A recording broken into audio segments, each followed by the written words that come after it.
Hey, Vsauce. Michael here. Fear gives us life. Being afraid of the right things kept our ancestors alive. It makes sense to be afraid of poisonous insects or hungry tigers. But what about fear when there is no clear and obvious danger? For instance, a teddy bear with a full set of human teeth. Or a smile.jpg. There's something a little off about these images, too much mystery and strangeness. But no obvious threat, the way there is with a gun or a falling rock. But yet they still incite fear, because they are creepy. But why? What gives us the creeps? What causes something to be creepy? We are now in my bedroom, the bedroom I grew up in Kansas. Like a lot of children my age, I was terrified of scary stories to tell in the dark. But the very first book that ever scared me was The Curse of the Squirrel. To this day, I still haven't finished the book, but that's just me. Psychologist James Geer developed the Fear Survey Schedule 2, which he used to find out what scared us the most. Combined with the results of a more recent Gallup poll, these are the things that scare most of us the most. All of these things are scary, but are they creepy? Let's get more specific. I love the way Stephen King delineates 3 types of scary stuff. The first is the gross out. This is something disgusting, morbid, diseased. The second is horror. Horror to King is the unnatural, a giant spider, or being grabbed in the dark when you thought you were alone. The third, terror, is different, creepier.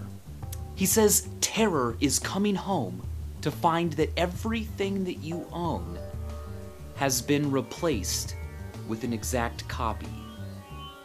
Terror is feeling something behind you, its breath on your neck, knowing that you will be grabbed, but then turning around to find that there was never anything there in the first place. Not a lot of research has been done on that feeling, the creeps, but many theories and ideas involve vagueness, ambiguity. For instance, masks and why clowns are creepy.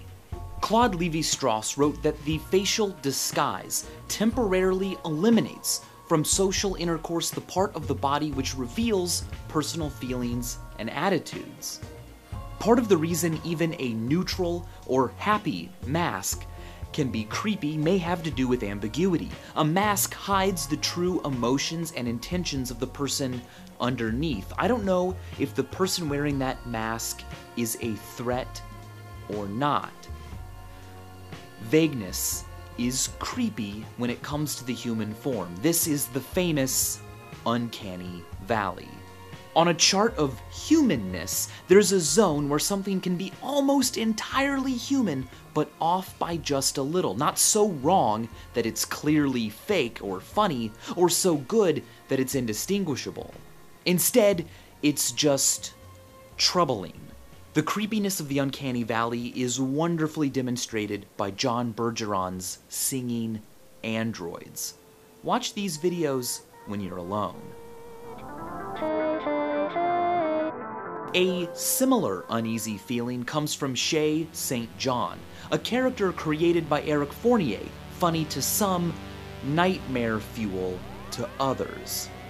Uncanny humanoids, like all creepy things, straddle a line between 2 regions that we can understand and explain with language. Francis T. McAndrew and Sarah Kohnke describe being creeped out as an adaptive human response to the ambiguity of threats from others. Creepy things are kind of a threat, maybe, but they're also kind of not. So our brains don't know what to do. Some parts respond with fear, while other parts don't. and they don't know why. So instead of achieving a typical fear response, horror, we simply feel uneasy, terror, creeped out. Between the mountains of safety and danger, there is a valley of creepiness, where the limits of our knowledge and trust and security aren't very clear. Will looking at this cause you to die 1 week later? Impossible, right? Maybe. That's the terror of ambiguity. We don't do well with ambiguity. When it involves our own intentions, it can make us lie. And when it involves danger, but no recognizable threat, it can make us think and feel some pretty weird things. Have you ever peered over a ledge, a railing, way high up, like so high up it made you nervous and dizzy, and felt something pushing you? Maybe even an urge to jump. Have you ever stood on a ledge with a loved one and realized that you could push them? It would be that easy. You really could do it. And maybe you do want to do it, or maybe it's just cognitive dissonance. The fact that your brain is having to deal with ambiguity. A recent study by Jennifer Hames at Florida State University dubbed this the high place phenomenon. When approaching a ledge and a dangerous drop, your survival instinct kicks in and you pull yourself away. But your balance and motor systems don't get it. Nothing is pushing you, and you don't normally fall or leap randomly. So what's going on? The part of your brain that processes intention might resolve this by determining that something must be pushing you, or that you might actually want to jump or push your friend, even if none of that is true. Now, we're not done with ambiguity yet, because our language reflects the gray area of terror and creepiness. Take a look at the word terror itself. We have horrible and horrific, terrible and terrific. Why is that? Well, through history, we never really figured out what to call powerful experiences, because they're both. They are full of awe, awesome, and they are full of awe, awful. We need them to survive. We need fears and the creeps to understand our size, our weaknesses. But on the other hand, avoiding them is pretty great too.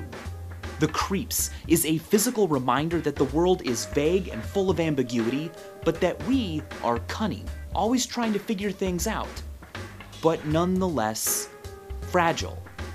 Is that terrible or terrific? Well, it's both, which, as a creepy ghost would say, is kind of boo-tiful. And as always, thanks for watching.